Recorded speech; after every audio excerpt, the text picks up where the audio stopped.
Hello, నేను మిస్ఎస్ రావు. మీకు నేను ఒక వీడియో చూపిస్తాను. నాకైతే ఈ వీడియో చూసిన తర్వాత పాకిస్తాన్ వాళ్ళకి బుద్ధి ఉందా లేదా, అసలు వాళ్ళు ఏం తింటున్నారు అనేంత కోపం వస్తుంది, అంత రక్తం మరిగిపోతుంది. ఒకవైపు ఉగ్రవాదులు పహల్గామ్లో దాడి చేసి 28 మందిని పొట్టన పెట్టుకుంటే, పాకిస్తాను హైకమిషన్ కార్యాలయం ఢిల్లీలో కేక్ కట్ చేసుకున్నారు అనేటువంటి ఒక వీడియో సోషల్ మీడియాలో వైరల్ అవుతుంది. అది నిజమా అబద్ధమా అనేది ధృవీకరణ కాలేదు, కానీ బట్ మీడియా వాళ్ళందరూ మాత్రం ఖచ్చితంగా అది కేక్ కట్ చేసుకుంటున్నారు ఢిల్లీలో ఉండేటువంటి పాక్ హైకమిషన్ కార్యాలయంలో అని చెప్పి అడుగుతూ ఉన్నారు. మీరు ఈ కేక్ని ఎందుకు తీసుకెళ్తున్నారు అని చెప్పి ఆ కార్యాలయంలో ఉన్నటువంటి సిబ్బందిని 48 గంటలు టైం ఇచ్చి మీరు హైకమిషన్ కార్యాలయం నుంచి వెళ్ళిపోకపోతే బాగుండదని చెప్పి వార్నింగ్ ఇస్తే వాళ్ళు కేక్ కట్ చేసుకుంటున్నారు. 48 అవర్స్ డెడ్ లైన్ పెట్టారు వాళ్ళకి, మీరు వెళ్ళిపోయింది మీ దేశానికి అని చెప్పి.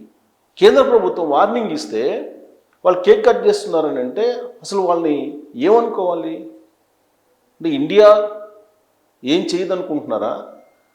ఇండియా కన్ను తెరిస్తే పాకిస్తాను గంటల వ్యవధిలో భస్మం అయిపోతుంది. వాస్తవంగా ఇండియాకు ఉన్నటువంటి బలం, సైనిక బలం అలాంటిది. పాకిస్తాన్ ఆర్థికంగా పతనావస్థ స్థాయిలో ఉంది.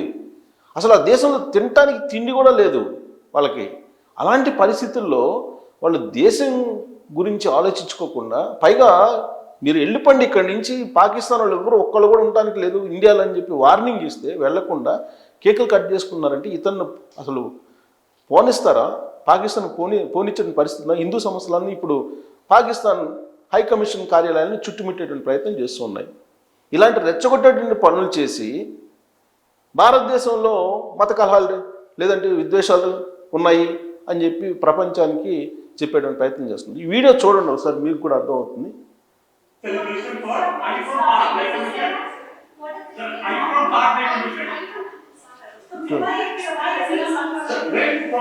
ఇదిగోండి ఇక్కడ చూడండి, కేక్ తీసుకెళ్తున్నారు చూడండి, కేక్ తీసుకెళ్తున్నాడు.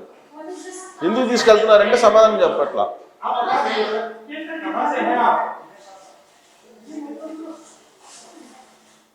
సో వీళ్ళని శాడిస్ట్లు అనాలా, సైకోలు అనాలా, ఏమనాలి?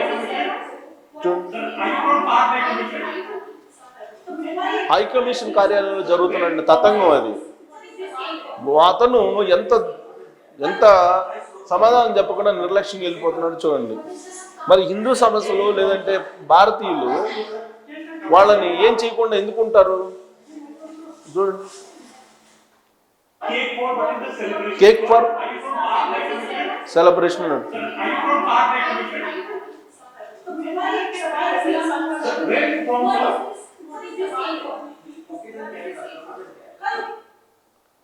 సో నేను చెప్పను అంటున్నాడు ఆయన.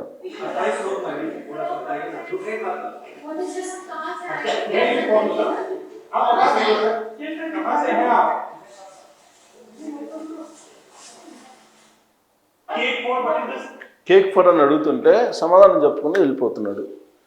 సో ఒకవైపు భారతదేశం ఇప్పటికే పాకిస్తాన్ వెళ్ళిపోమని చెప్పింది. ఈవెన్ సార్క్ దేశాలతో వచ్చినటువంటి వాళ్ళను కూడా మీరు ఇమీడియట్గా వెళ్ళిపోండి అని చెప్పి చెప్పింది. అలాగే భారత దౌత్య కార్యాలయం పాకిస్తాన్లో ఉంది, అక్కడ ఉన్నటువంటి సిబ్బందిని కూడా భారతదేశానికి వచ్చేయమని చెప్పింది. మర్యాదగా అటువైపు నుంచి మర్యాద ఇస్తున్నారు, ఇటువైపు నుంచి కూడా మర్యాదగా పంపుతున్నారు. ఇక్కడి నుంచి మీరు ఖాళీ చేసి వెళ్ళిపోండి అని చెప్పి చెప్తే వాళ్ళు కేకులు కట్ చేసుకుంటున్నారు, కేకులు కట్ చేసుకుంటూ దొరికిపోయారు. సో ఇలాంటి పరిస్థితుల్లో ఏం చేయాలి పాకిస్తాన్ ప్రధానమంత్రి షరీఫ్ ఏం చెప్తున్నారు? ఉగ్రవాద దాడిలో తమ ప్రమేయం లేదు, కావాలని అంతర్జాతీయ సమాజం ముందు పాకిస్తాన్ని ఏదో చిన్న చూపు చూసేలా లేదంటే పాకిస్తాన్ ఒక దోషిలాగా చూపించేలా భారతదేశం ప్రయత్నం చేస్తుందని చెప్పి ఆయన అంటారు. ఆ దేశానికి సంబంధించినటువంటి జనరల్, ఆర్మీ జనరల్ ఏమంటాడు? ఆయన పీఓకే మనదే, ఎప్పటికైనా మనదే పీఓకేలో ఉండేటువంటి వాళ్ళకి మనం అందరం అండగా ఉండాలి అని చెప్పి ఆయన చెప్తాడు. రెచ్చగొట్టేటువంటి వ్యాఖ్యలు చేస్తారు. ఆ వ్యాఖ్యలు చేసిన తర్వాత రెండో రోజే ఉగ్రవాద దాడి జరిగింది. మరి ఉగ్రవాద దాడి జరిగినటువంటి విషయం తెలుసుకున్నటువంటి రక్షణ మంత్రి ఏం చెప్తున్నాడు?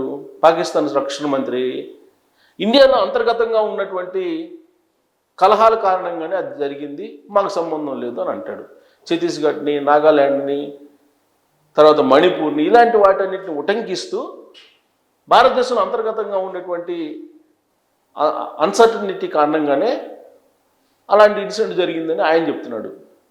అసలు పహల్గామ్లో బైసన్సన్లో జరిగింది ఏంటి? అక్కడ పర్యాటకులు వెళ్తే పర్యాటకులు దగ్గరికి వీళ్ళు వెళ్ళి భారత ఆర్మీ డ్రెస్లో, భారతీయ ఆర్మీ జవాన్లు అని చెప్పి డ్రెస్సులు వేసుకొని అక్కడికి వెళ్ళి వాళ్ళందరినీ ఐడి కార్డులు తీసుకొని వాళ్ళ బట్టలు ఇప్పదీసి పురుషులు అయ్యి వాళ్ళు సుంతి చేసుకున్నారా లేదా అని చూసి, సుంతి చేసుకుంటే ముస్లింలని, సుంతి చేసుకోకపోతే హిందువులని వాళ్ళు కేటగరైజ్ చేశారు. సుంతి చేసుకున్నప్పటికి కూడా ముల్హాం అనేది ఏదో చదివించారు ఇస్లాంకు సంబంధించినటువంటి దాన్ని, అది చదవకపోతే ఇతను ముస్లిం కాదు అని చెప్పి ఐడెంటిఫై చేసి నిలువున కాల్చేశారు కదా నిర్దాక్షిణ్యంగా.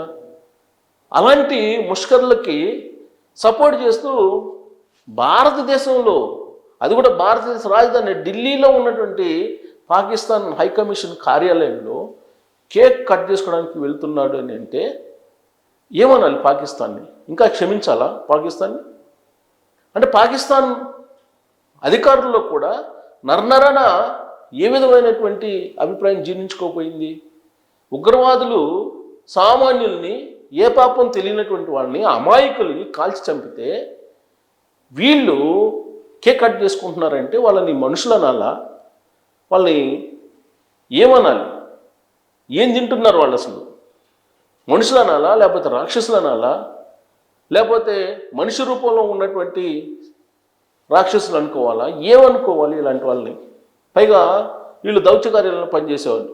వాళ్ళు దౌత్య కార్యాలయంలో పనిచేసేటువంటి వాళ్ళు ఎలా ఉండాలి? హుందాగా ఉండాలి, మిగిలినటువంటి సమాజం కంటే భిన్నంగా ఆలోచించాలి, ఇరు దేశాల మధ్య శాంతి నెలకొల్పేట ప్రయత్నం చేయాలి. అలాంటి భావం, అలాంటి భావజాలం ఉండాలి వాళ్ళకి. దానికి భిన్నంగా కేక్ కట్ చేసుకోవడానికి కేక్ తీసుకుపోతూ మీడియాకు దొరికారు. అంటే పాకిస్తాన్ హై కమిషన్ కార్యాలయంలో ఉండేది ఎవరెవరు ఉంటారు? అక్కడ ఉన్నటువంటి ఆ దేశానికి సంబంధించిన నేవీ, ఆర్మీ, వాటికి సంబంధించినటువంటి సలహాదారులు ఉంటారు అక్కడ. వాళ్ళు ఈ విధంగా సెలబ్రేట్ చేసుకుంటున్నారంటే పాకిస్తాన్ తెలియకుండా ఈ ఉగ్రవాద దాడి జరిగిందని చెప్పేసి అనుకోవాలా? ఖచ్చితంగా ఈ ఉగ్రవాద దాడి వెనకాల పాకిస్తాన్ ఉంది అని చెప్పేసి ప్రపంచంలో ఉండే అన్ని దేశాలు చెప్తున్నాయి. ఆ అంతర్జాతీయ సమాజం ముక్తకంఠంతో చెప్తోంది.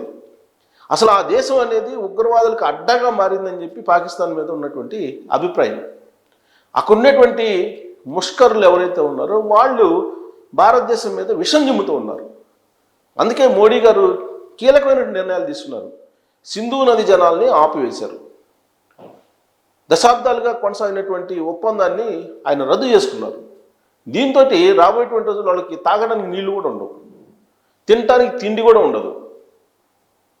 అయినప్పటికీ వాళ్ళకు ఉన్నటువంటి అహంకారం, మదం ఇవి మాత్రం ఏమి తగ్గలేదని చెప్పి ఈ కేక్ను తీసుకెళ్తున్నటువంటి దౌత్య కార్యాలయంలో ఉన్నటువంటి సిబ్బందిని చూస్తే అర్థమవుతుంది. సిబ్బందా, లేకపోతే అతను ఎంప్లాయా, లేకపోతే అతను కీలకమైన సలహాదారా అనేది ఇంకా ఫైనల్ కాల. సోషల్ మీడియాలో ఈ వీడియో మాత్రం వైరల్ అవుతుంది.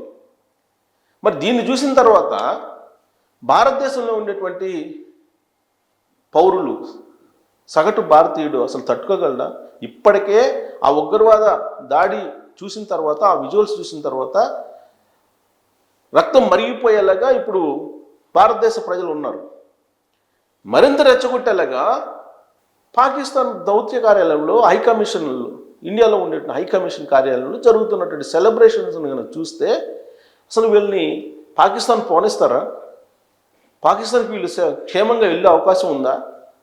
దౌత్య నీతి ప్రకారం క్షేమంగా పంపించాలి, కానీ ఇలాంటి వికృత శాసనం చేసిన వాళ్ళని పంపిస్తారా? అసలు భారతీయులు ఎవరైనా క్షమిస్తారా? భారతీయుడు ఎవరైనా సరే వాళ్ళు చేసేటువంటి వికృత వ్యవహారం కాకపోతే ఏంటది?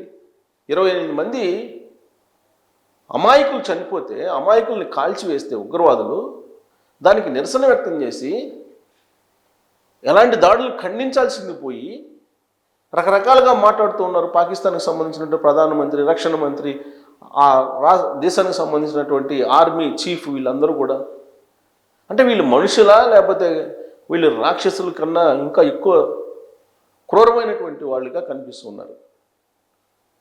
ఇప్పుడు దైత్య నీతి ప్రకారం వీళ్ళని పంపించాలి క్షేమంగా పాకిస్తాన్కి. పాకిస్తాన్లో ఉండేటువంటి భారత దౌత్య కార్యాలయంలో ఉండేటువంటి సిబ్బందిని ఇక్కడ తీసుకొచ్చుకోవాలి.